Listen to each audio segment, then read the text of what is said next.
There you go. Okay, you can move on.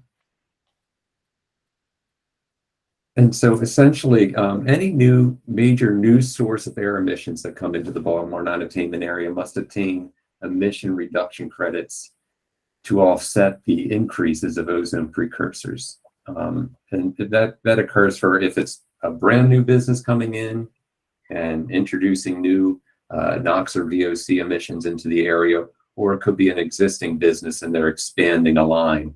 Both of those actions require offsets of emission reduction credits. So I pretty much said the second bullet. So that they both must attain these ERC credits to offset those increases in emissions. So, and this is all done so that we continue on our reasonable further progress towards the 8-hour ozone standard.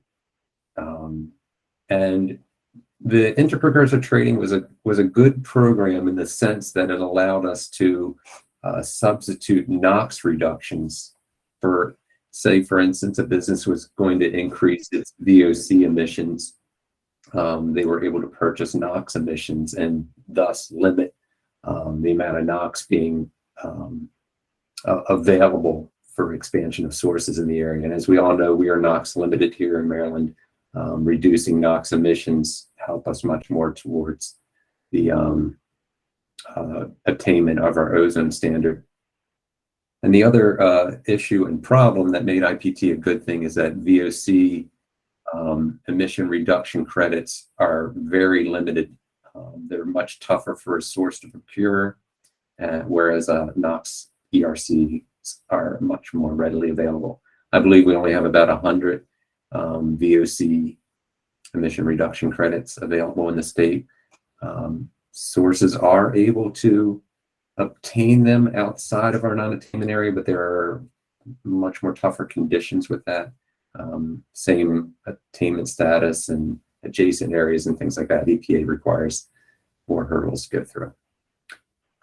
All that being said, we've had this provision in place since 2018. We've only had one source take advantage of the provisions of IPT.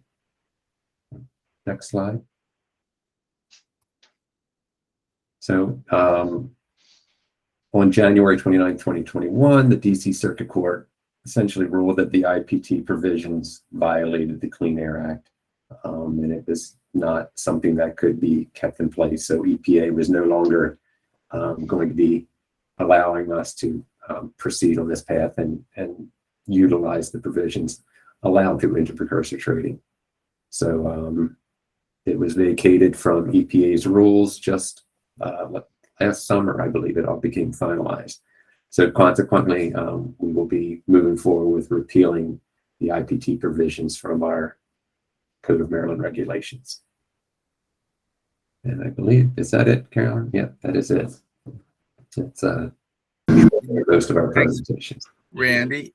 Yes, please. If I might, just to put it in a higher context, all through the 90s and early 2000s, people were worried that the requirement to get this kind of offset was imperative for economic development, and that's why a lot of these things came out. And can you just give us a high level?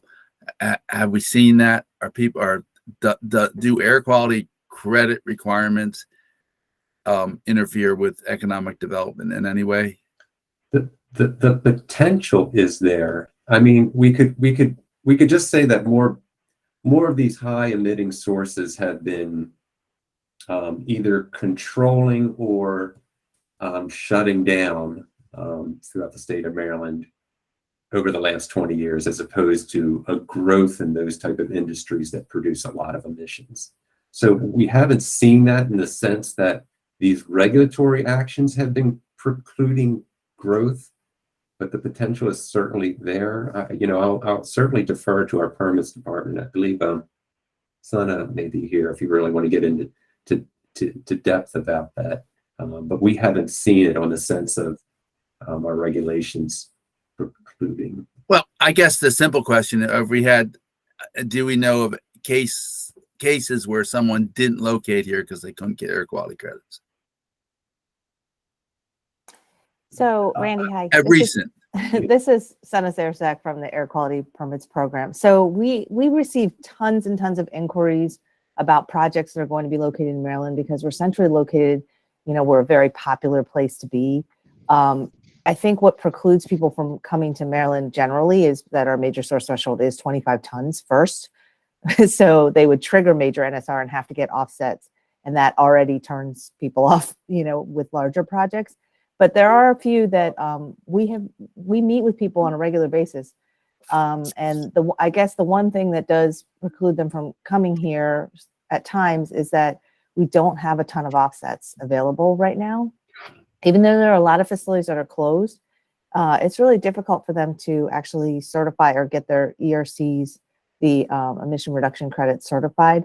We do have more NOx credits right now than VOC, so that is the IPT regulation being repealed does impact that. If a source has VOC, we don't have a ton of VOC credits, but then again, we don't see a lot of large VOC sources coming to Maryland simply because our major source threshold in central Maryland is 25 tons.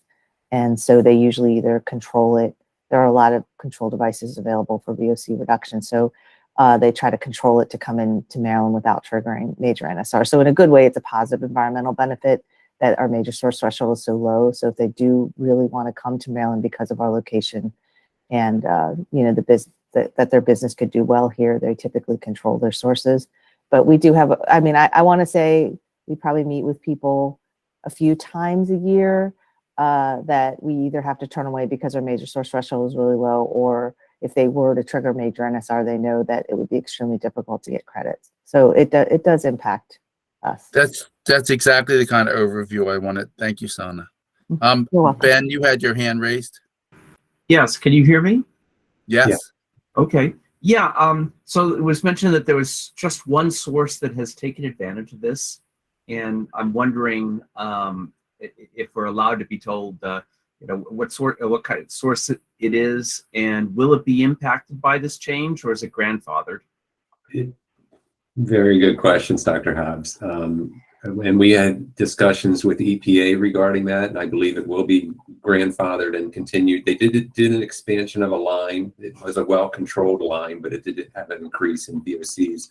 Sana, I'll again defer to you whether we're naming names or that matters. Yeah, so Paw Patrol, bud? oh yeah, so I'm sorry. So I'd actually have to go back to see which one it was, to be honest. It was but I can find live out. phone. Oh, it was live foam. Okay, yeah, no, I am familiar with that live foam. Okay, yeah, so it was, yeah, I mean, there's no issue there other than I believe they were relocating. Is that right, Randy? So No, they did an expansion of their gypsum line. oh wait, no, live foam is expandable polystyrene. Sorry. So the gypsum line would be National Gypsum, if that's what you're talking about. But I thought it was live foam. I think it's live foam that took NOx for VOC credit. Is that correct? Yes. Okay, no, that I'm familiar with this. I'm sorry. So live foam had gotten a major NSR permit already. And what happened was they had miscalculated what their emissions were. So they had underestimated and they did not receive enough emission reduction credits. So we had to go back and reissue their NSR approval. And when they went back to get more offsets, there were no VOC offsets available. So I do believe they purchased NOx for VOC, but it was not a large amount. It was to cover the amount that they under predicted when they got their NSR approval previously, where they had actually used, I believe, VOC for VOC. But then when they came back to us after it was discovered that they didn't obtain enough offsets for the project, they had to go back and get NOx credits for the VOC instead. But other than that, I don't think there was a huge impact in terms of whether they're either going to come back again. And EPA did say that once they did it, that now that it's been repealed, they weren't going to go back and make them obtain VOC credits. I can actually look into exactly how many there are if you guys want to continue talking, and I can look that up. Yeah, That'd be it was great. just the one, Sana. I had worked on it, and we hadn't had anybody else go through the IPT provision. Right. Okay. Yeah, but it wasn't a ton of credits, but I'll take a look. Thank you. Larry, you have your hand raised. Yeah, thank you, John. I'm just trying to understand the impact of it, of the repeal and the court's decision. Does does it mean that you simply can't trade one for the other, but you have to acquire both of the credits, or do you have to do nothing? What's left after the repeal? Well, let's just say you're a screen printer and you generate VOC emissions and you wanted to expand your business and dramatically increase the amount of VOCs that your company produces. If Maryland did not have sufficient VOC emission reduction credits in our bank system, which we do maintain and keep on our permit website, a current list of the amount of NOx and VOCs that are available. They would, with the IPT provision in place, they would be able to purchase NOx emission reduction credits to offset their growth in VOC, which again, the department would see as a beneficial thing. We're reducing NOx, which is a greater concern for us than the VOC emissions. If there was not sufficient VOC emission credits available in the bank at the time, they would have to potentially purchase it from an adjacent or neighboring, let's just say the Philadelphia non-attainment area. If it was at the same and equal status of the Baltimore non-attainment area, being moderate or something of that nature, that could potentially suffice, but you have to go through a little bit more of a difficult procedure with EPA during those cases. Got it. Excellent. Thank you. That helps. Anybody else have any questions? So, Randy, do we have to vote on this? If it comes it's still a regulatory action. I mean, I'll just put it bluntly, we don't have much of a choice. EPA is not accepting this. The court's thrown it out. We have to repeal it from COMAR, but we take every action before the council and get their advice. That's what I guessed, and we can get the report on how many in a few minutes. But I'd like to entertain a motion to accept the repeal of this rule. Yes, Larry, you have another question? So moved. Oh, good. Any second? I'll second. Thank you. Anybody want to discuss this further, or do we want to vote? If we need more context, Randy, someone can call you and you'll arrange a conversation with them on the broader scheme. Some people haven't been around a long time and may not understand this issue. And rather than take a lot of time now, I want to offer you as a resource, or you to provide a resource if people want to discuss how that credit thing works and how it impacts new sources and what they have to do. Would you be willing to do that, Randy? We are always available to the council for any questions you may have regarding our regulations, but I will for this one, obviously defer to Sana Sarasak, as she is so much more. Yeah, no, definitely. I can entertain any questions or comments anyone has on new source review. I did look it up. The increase was 46 tons and they had to obtain VOC credit. I believe it's 1.2 to 1 in the county that they're located. So they had to get 60 total tons of emission reduction credits to offset the project. And they got 60 tons of NOx instead of the VOC. So that's what they did. And that was the only one that actually used this regulation to use NOx for VOC at the time.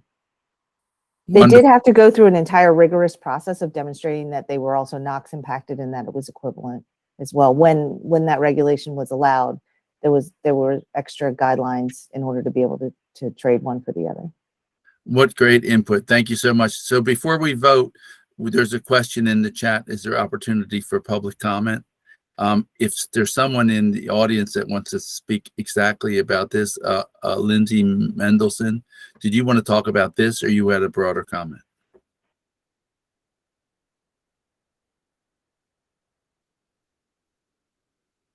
So, Lindsay, I'll make room at the end of the meeting for you to comment. Would that be good? Okay, great. So a vote on repeal of this regulation. All in favor, say aye. Aye. Aye. Any opposed? Because we don't have any choice. Any abstain? Thank you. Only regulatory action for today is complete. I I don't know. I guess it goes back to Chris to direct the next step. And so next we have a briefing item on the building energy performance standards. Randy, we're good. We're resolved on the action. We are, thank you. Okay, excellent. So Mark Stewart, you all have heard from before. He's the program manager of the climate change program within the Air and Radiation Administration. And so he'll give a briefing on BEPS. Mark? Good morning, everybody.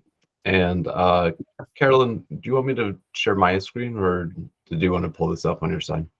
I have the PDF version, so I can do that for you if it's better, or you can pull it up. Sure. Well, you know what? I've got it right in front of me, so why don't I go ahead and launch it? Thank you. Sure.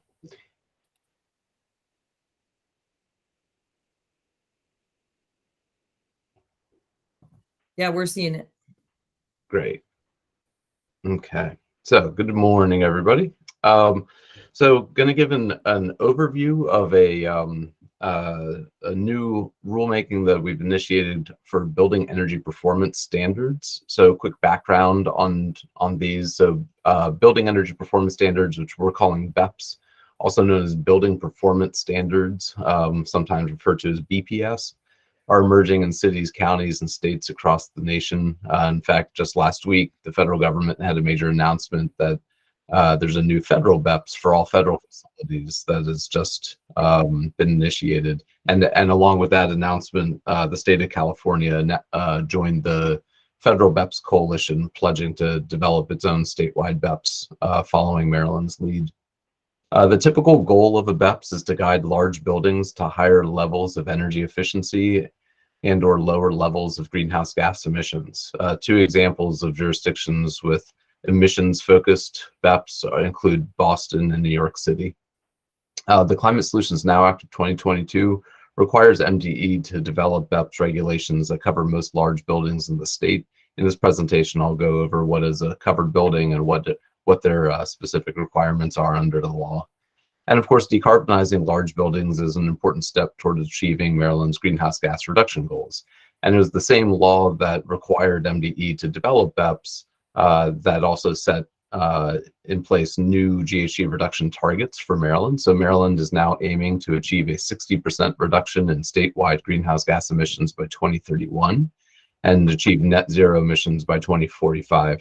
Taken together, these are the most ambitious GHG reduction goals of any state in the nation. So what is a covered building?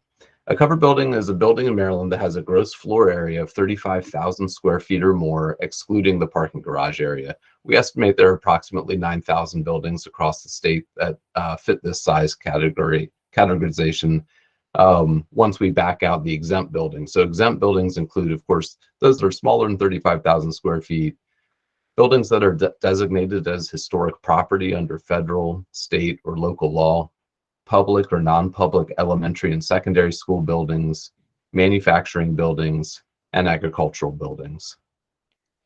The general requirements for a covered building is to report data to MDE annually beginning in 2025. We're leaning toward using EPA's Energy Star Portfolio Manager for that reporting. The second bullet has caused a little confusion. It's sort of complicated in the way that it's worded, but basically, a covered building will have to achieve a 20% reduction in net direct greenhouse gas emissions by 2030 compared with 2025 levels for average buildings of similar construction. So there's kind of a lot packed in there. So let me just say that my next slide is on net direct greenhouse gas emissions. So kind of put a pin in that concept for a second, because that's not a common term for GHG emissions accounting.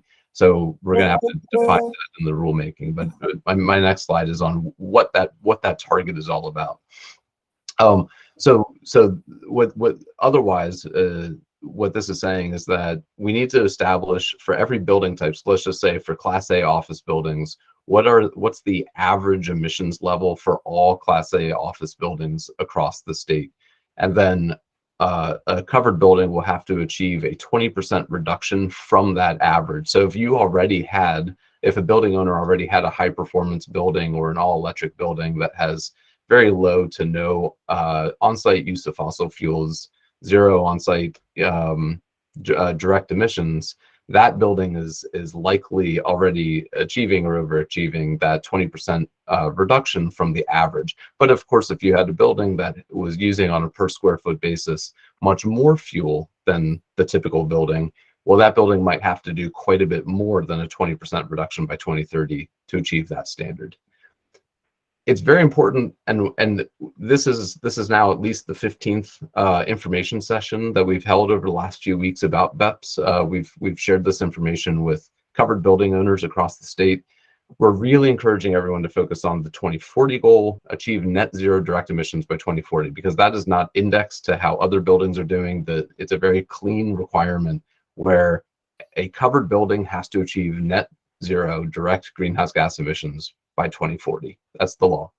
So the other reason that we're really trying to orient building owners toward the 2040 target is because any improvements that a building would make by in order to achieve the 2030 reduction, that investment in that facility would be at a new boiler system, new shell improvements, whatever it is, would have an economic lifespan that extends through 2040 in any case. So it's important that any investments that are made now are in alignment with the 2040 goal and not just trying to achieve the 2030 goal.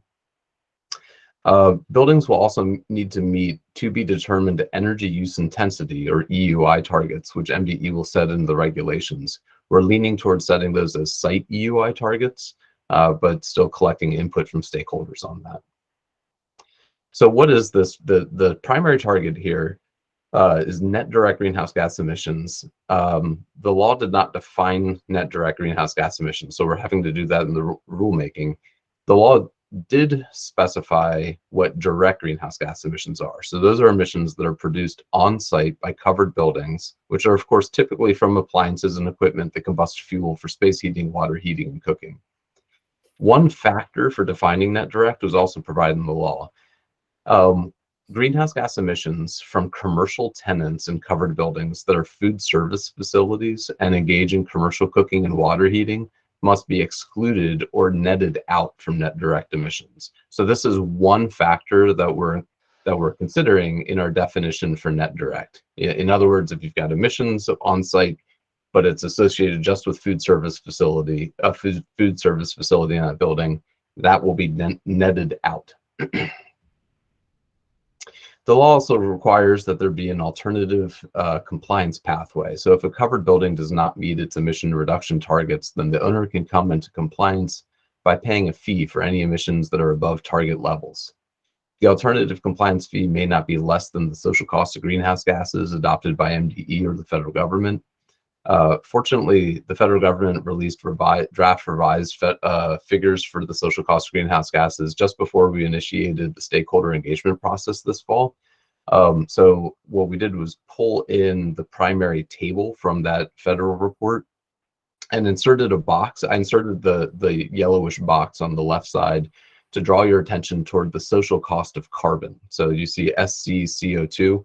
The reason that we're really oriented toward the social cost of carbon in this context is because when we're talking about direct emissions from buildings, we're almost exclusively talking about CO2 emissions, right? These are the CO2 emissions that are produced from the combustion of fuels on site in buildings. So the social cost of CO2 is our primary reference point for considering what the alternative compliance rate would be. And I'm also drawing your attention in this box at the figures starting in 2030, because 2030 is the first target year for this regulation. So 2030 or arguably 2031 would possibly be the first year that a covered building owner would be responsible for paying a fee for any emissions that are above target levels. So what this is saying is that the new federal estimate puts 1 ton of CO2 emissions at a cost to society in the range of $140 to $380 per ton. Roughly speaking, the central estimate there is $230 a ton. This is a calculation mostly driven by mortality of the economic harm caused to society from the production, from the emissions of 1 ton of a greenhouse gas into the air.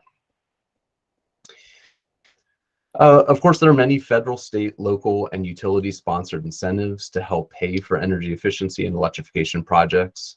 In addition to those, there's also low-interest financing with technical assistance offered through green banks, such as the Maryland Clean Energy Center.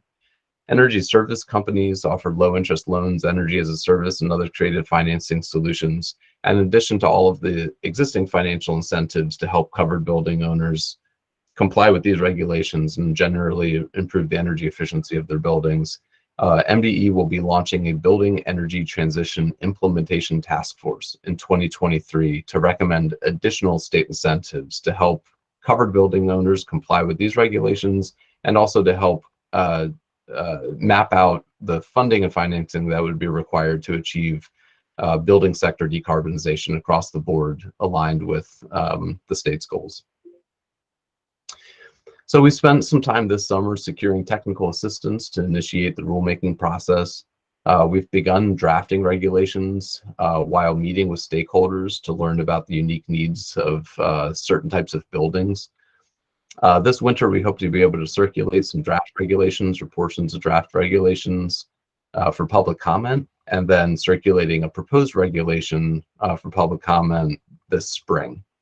The law requires MDE to adopt regulations next summer, so we're on a pretty tight reg development timeline for this. We're very fortunate to have technical assistance from the U.S. Department of Energy, U.S. Environmental Protection Agency, Lawrence Berkeley National Lab, Pacific Northwest National Lab, Institute for Market Transformation, Northeast Energy Efficiency Partnerships, and then through IMT, we were connected with Interfaith Power and Light, Casa de Maryland, and Action in Montgomery, community-based organizations that helped us meet with tenants of low-income housing that will be covered by BEPS, because there's some very important considerations in terms of making this an affordable transition for all Marylanders. We just last Thursday night wrapped up our 14th listening session for this fall. So we are now collecting through the form of questionnaire input from each of these stakeholder groups and others, as we're, to help us with our drafting of a regulation for your consideration in the next few months here. We also created a website where there's more information about BEPS and a new email address. If anyone has questions and comments for MDE about BEPS, they can reach us through beps.mde@maryland.gov. I see Mr. Chasen's hand raised. Yes, good morning, John. Quick question. Once the regulations are adopted, what's the enforcement or oversight mechanism? Will there be a permit that building owners are required to put in? Is there a registration? Do we know that yet? Go ahead, Chris.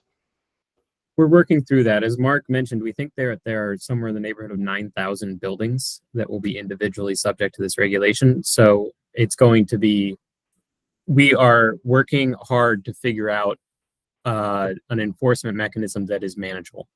And that's as automatic as possible, because of course we don't have the resources to, write 9,000 new complicated permits. So it's a good question, Todd, and we're working through how to make it manageable. Got it. Thank you, Chris. And I see Tom has his hand up also. Yeah, good morning, everyone. Tom Killeen, representing AFL-CIO. I guess it's I've done testing, balancing, and commissioning for the last 40 years. So Mark, that's my understanding. I thought it wasn't only greenhouse emissions, and correct me if I'm wrong, I thought it was energy use also that they're trying to get down, as far as even electricity, or as in a case where you have HVAC systems that possibly be rebalanced where the systems wouldn't use as much energy. Is that true or not true? So that's true, that there's a 2-target system that we're required to develop in the regulation. The law provided us a lot of guidance on developing the target for net direct greenhouse gas emissions, but gave us less guidance on setting the energy use intensity target. It's clear that we're required to include an energy use intensity target And of course, the norm for energy use intensity is, to your point, Tom, that's a measurement that is inclusive of your direct fuel use on site, if any, and electricity consumption, right, for the building. Anyhow, so yes, it is a two-target system. We're still at the point of trying to work with our technical consultants to figure out what that EU-wide target will wind up looking like. Thank you. Dr. Latshaw, I saw you next. Sure. Two questions. One, is there like a list of all the buildings that will be looked at somewhere that's publicly available? We're developing the covered building list, so it's not ready to share. We're still doing a lot of it. There's a lot of data cleaning to do, and one complication is, for instance, with condominium building, right? That's we're having to assemble data in the right way to make sure that we're developing a covered building list that is actually accurate to meeting the intent of the law. So there's still some work that we're having to do on that. Okay, great. And then my second question, the social cost of carbon, it seemed really low to me, but maybe it was like per capita or something. Was it like in the $100 to $300 per ton range? Yeah, is that per capita or? So the central estimate for 2030, or we'll pull it back to 2020 numbers because that's probably more relevant in terms of just level setting. So the what the EPA is saying is that it is in the ballpark of $190 per ton central estimate in terms of the social cost on society writ large. So this is actually not just a U.S. estimate, but it's a cost of the impact of 1 ton of CO2 emissions on everyone in 2020. So as the years go by, I feel like I'm not doing a good job of answering your question. No, you did. You answered my question. It just seems really low to me. I'm gonna dig into that a little bit more. I hadn't heard of that before, so thanks. The old number economist around for these tough economics questions. So go ahead. The old number was about $50 per ton, and the federal government's been in the process of updating those estimates. That old number is quite old now, and so the draft updated figures that EPA just released for comment are the ones that Mark mentioned. And so whether it's low or high, there are lots of like methodological questions there, but also just to put it in perspective, it's for 1 metric ton of carbon dioxide, right? And so that, and Maryland's annual emissions now are in the neighborhood of 70 to 80 million metric tons. 1 metric ton of CO2, that's what you burn about 100 gallons of gasoline, you emit about 1 metric ton. 110 gallons of gasoline, so that's just about what 1 ton is. Okay, that helps put it in perspective. Thanks. Okay. Thank you. Next up, I had Larry. Thank you, John. So I have a question about sort of the similar construction criterion. So from my experience with energy modeling and energy consumption of buildings, there are a couple of factors that go beyond construction that grossly affect the amount of energy and therefore carbon emissions. And the two that I can think of are the density of occupancy and the schedule of occupancy. So let me give a couple of examples. So if you have low-income housing, you might have a lot of people per 1,000 square feet, much more than, say, a luxury apartment would have. And similarly for a call center where you might have people densely in little cubicles, densely occupying versus a corporate headquarters where they're a lot more spread out. So that's the density of occupancy question. And the other is the schedule of operations. So for instance, an office facility that runs 3 shifts and runs almost continuously will have much higher emissions than one that works on a 40-hour week schedule. And so what's your thinking about handling that those issues that go beyond the construction of the building. Yeah, so some jurisdictions are looking at normalizing their data by the hours of operation for a facility or occupancy in some cases. So different, we're still looking at different ways of doing kind of area weighted measurements or normalizing the data in different ways.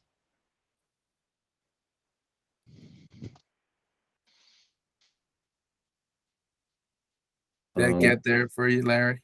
Yeah, that sounds like it's on the screen. It's going to be handled.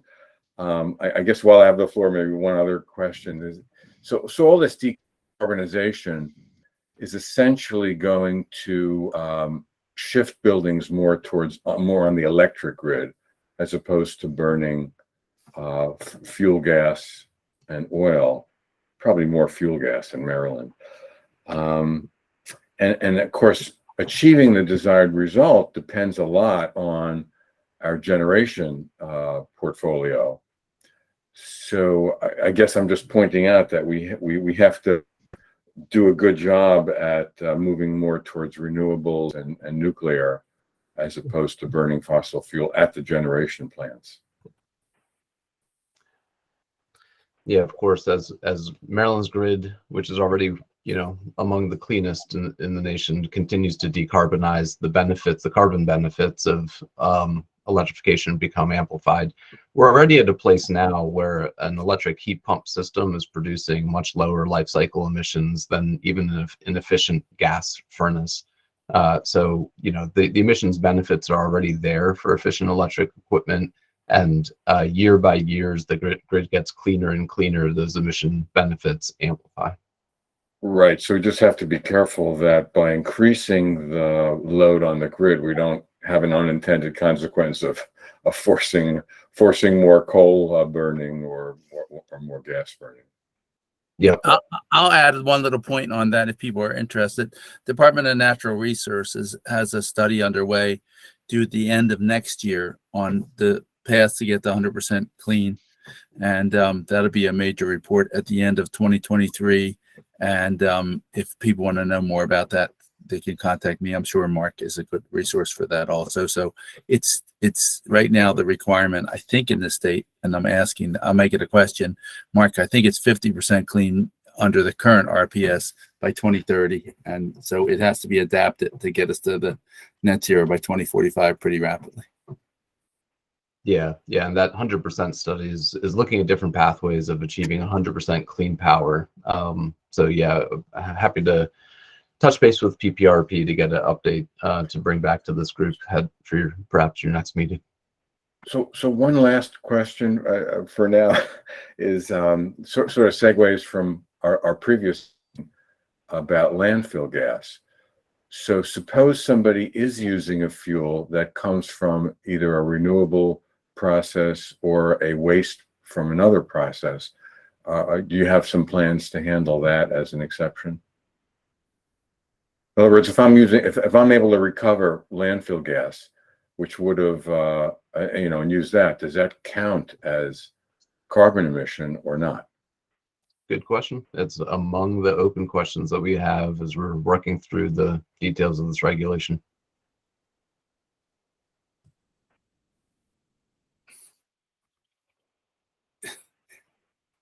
Good, Larry? Yeah, I'm good. I'm wondering. I'm curious how hospitals are going to do it, but I guess they're probably going to do it by electrification. Yeah. Thank you. And next up, I have Ben. Ben, do you want to do your question? Yeah, thanks, John. I have a quick question and a second question, which might also be quick or not. So the quick question is, of the inventory of large buildings, the direct emissions associated with those that would be covered by this rule and those that would be exempt, such as school buildings, do you have a sense of their relative proportion? I mean, there are a lot of exempt buildings, and I'm wondering what fraction of the emissions are in exempt buildings. Yeah, it's a good question. I don't have a detailed answer to that right now. Lawrence Berkeley National Lab is doing a building stock analysis to help us understand that. We do know so far that the three most typical types of covered buildings include office buildings, warehouses, and multifamily, with office building and warehouse being the largest categories. And the Berkeley analysis is showing that maybe 40 to 50% of those office buildings and warehouses are already all electric or are using a trivial amount of on-site fuel. So there's, it could be that the covered building stock actually has, lower direct emissions than was previously estimated. So we're still working toward that analysis, though. Okay, thanks. So the second question is, when you're dealing with the incredibly diverse building sector, there will be buildings for which this will be relatively easy to make the switch. I just put in a geothermal heat pump. And then there are other buildings which will be very difficult. You can imagine multifamily homes might be more of a challenge. Is there any thought to building in some flexibility that might be a win-win sort of situation? Whereas imagine if there's a school for which geothermal heat pumps on a per unit basis would be relatively cheap, but they're exempt, and a multifamily home where basically all they could do is resistance heaters to get rid of natural gas furnaces, which would be an expensive, at least lifetime-wise way of doing it. Could you imagine a credit sort of system where somehow deals could be made for those that are under the rule, for them to support subsidize retrofits for those that are exempt in such a way that you get more emissions reduction at a cheaper price? Is there any thought to building in such flexibility, credit systems? Good question. It's on our menu of things to still have to consider in this rulemaking. We're spending a lot of time parsing the language in the Climate Solutions Now Act, which in some parts of the relevant passage is extraordinarily specific, and in some parts is extraordinarily vague. So we're trying to figure out, the extent to which things like that are viable, given the text of the law. My instinct, which may be entirely wrong, and maybe the LB&L people can help with this, is that because of the huge diversity of buildings, that there may be opportunities. It may be more than just a couple of things at the edges, but there may be, whole categories, especially if it impacts the cost of multifamily housing, which, is a real issue now. We've got plenty of commercial real estate, probably way too much, but multifamily housing, there's a shortage. And so anything that makes it the supply of multifamily housing scarcer is an issue, I think. Okay, thanks. Look forward to talking more about it later. It's a big deal. Mr. Young's next. Yes, hopefully a quick question. What was the thought behind the exemption of public or non-public elementary and secondary school buildings?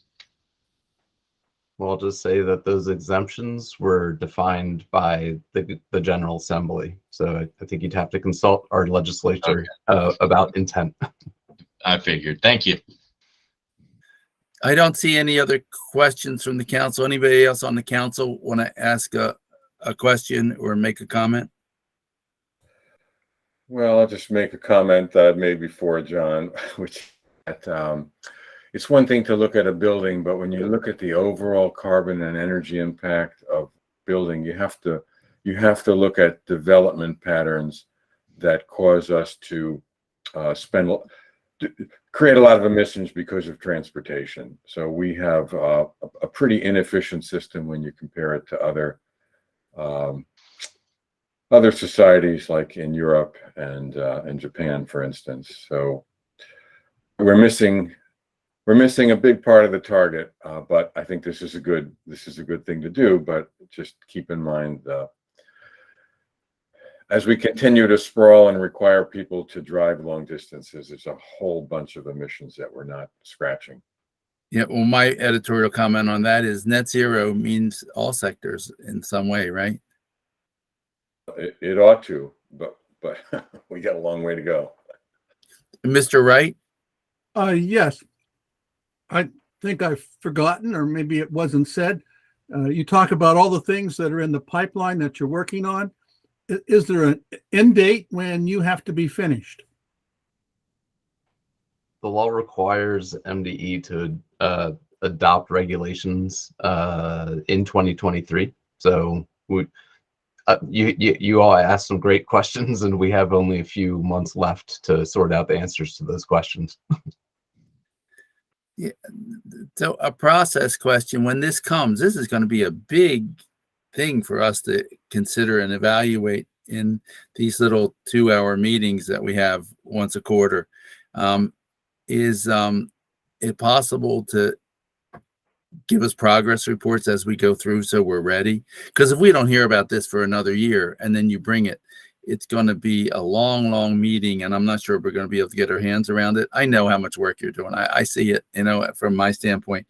So I'm not trying to give you more work, but if there's any way you can keep us where we feel current with it as it goes on, even if you did it by mailings of maybe your presentations that you're using outside.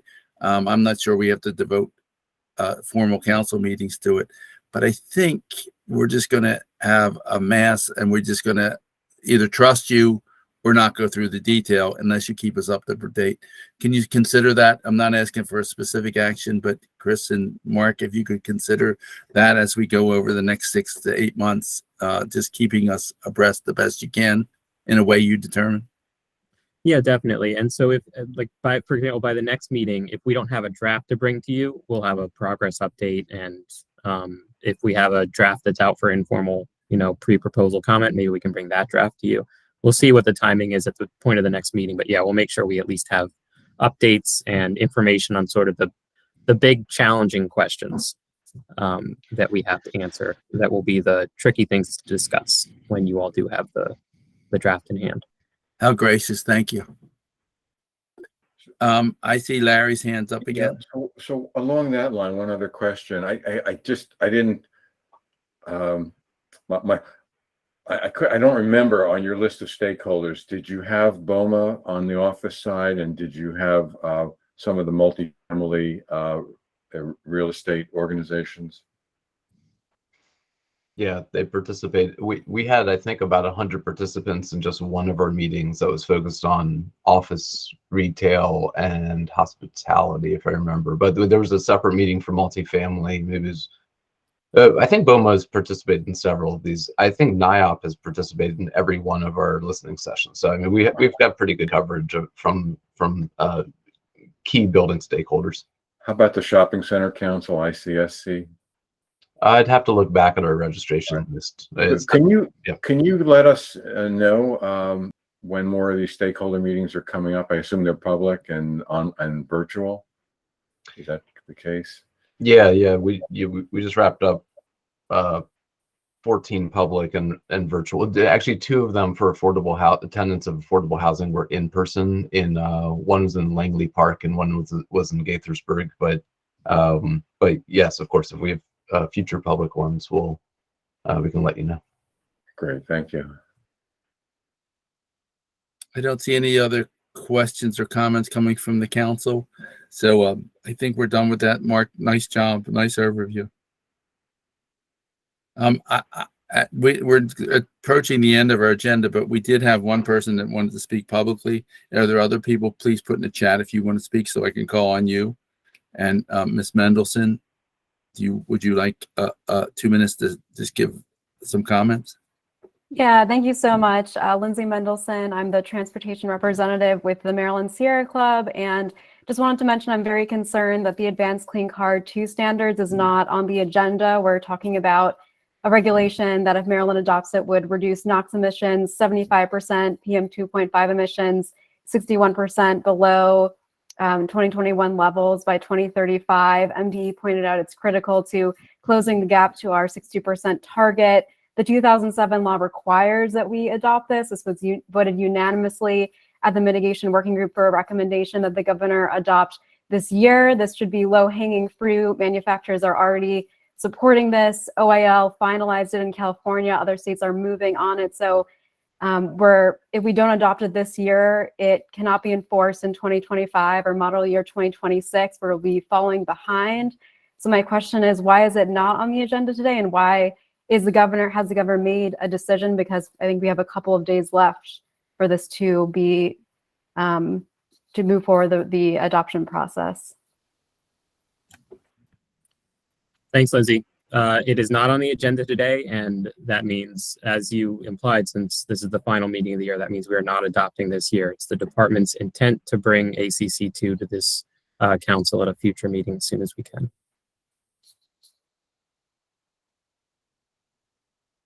Great. Thanks for the question and thanks for the response. Mr. Shen. Yeah, hello everyone. I also wanted to talk about the Advanced Clean Cars 2 rule, but I hear the response, but still I want to emphasize the urgency of adopting this rule. This would significantly mitigate climate pollution as well as reduce our state's reliance on costly fossil fuels. Maryland is legally required to adopt the rule, but hasn't taken action on it yet. And we heard the answer to the question. I do want to uplift that many other states, including Delaware, Massachusetts, New York, Oregon, Vermont, and Washington, have already taken steps to adopt the rule. So I urge the advisory council to help take steps possible to have this rule adopted as soon as possible. So thank you. Thank you, Mr. Shen. There's a question in the chat from Dr. Latshaw. Could we put it as a formal item on the next agenda, Randy or Chris? Just an update on where we are. Sure. Yeah, one way or the other, update or action. We can have it on the next meeting's agenda. Yeah. Great. I don't have anything else. I don't have the agenda up in front of me. Yeah. Did you have anything else, Randy, today? Thank you. Just in terms of that, of when we are scheduled, this is the time of year where we always, for your benefit, we map out the meetings for the 2023 AQCAC meetings so you can have on your agenda. But we have March 13th as our next scheduled meeting. And after that, it's June 12th, September 11th, and December 11th. That's not to say if we have an action comes up that we would like to reach out to the council, we can schedule additional meetings, but these are the ones that we set in advance for your benefit. And will you send a calendar invite out for those? We will. We'll use we'll use Google Meet, so you have the calendar invite, whether we decide to continue with this go-to meeting as the actual platform. That'll be a consideration. This seemed to work for us. I have concerns when we have a larger group, how well Google Meets is working, but well, let me just remind people what they are. March 13th, March 13th, June 12th, September 11th, and December 11th. Because and the one thing I really like what you do is give us advance notice so we get it on our calendar. Since you start doing that a number of years ago, we've had excellent attendance, and thanks everyone for putting it on your calendar and doing your best to make it. We've done. And then I'd also, if people agree, at least have a hybrid. I think when we meet each other, we get to know each other. We work better together. If we can work towards the opportunity for an in-person meeting in 2023, I would appreciate that. Thank you, John. That's all I have. Chris, anything else from you or Randy? Nothing else from me. Thanks for another year of progress, everyone. Bye, everybody. Happy holidays. Okay, bye-bye. Thank you. Take care.